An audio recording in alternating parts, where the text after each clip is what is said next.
All right, sports fans, how's everybody out there doing? William Martin coming at you one more time here on YouTube with another edition of the 300 Pounds of Sports Knowledge Podcast. Now, the Pittsburgh Steelers franchise has been around now for 90 years, and they've had some of the biggest names and biggest icons suit up for them, which includes legendary running back Franco Harris.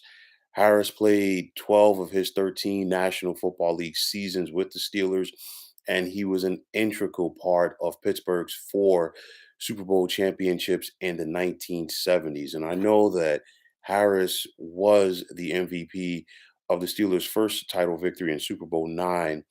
But when I think about Franco Harris, I think about Super Bowl 13. And, Franco's teammates always talked about him being a quiet and stoic guy. And you think about the lead up to that game between Thomas Hollywood Henderson, the linebacker of the Dallas Cowboys, and Steelers quarterback Terry Bradshaw. And of course, Hollywood Henderson was very critical of Bradshaw, tried to chirp at him during the game. And the story goes that Franco Harris just went back to the huddle and said, "Give me the football." And on the very next play, Harris went right up the heart of the Dallas Cowboys defense, the Doomsday defense, onto a touchdown, which really opened the game up. And of course, the Steelers would win the contest for their third Super Bowl and become the, the team of the 1970s.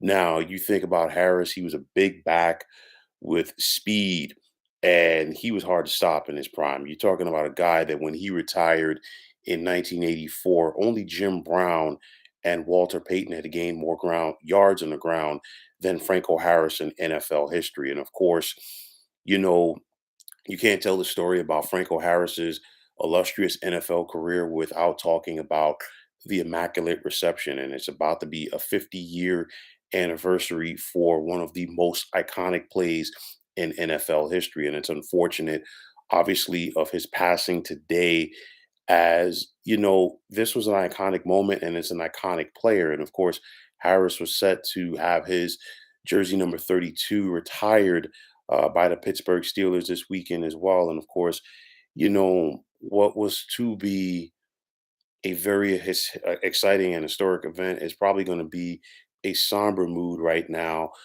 due to his unfortunate passing today. But make no mistake about it, Franco Harris was a legend, wasn't, is, he still is a legend in the city of Pittsburgh.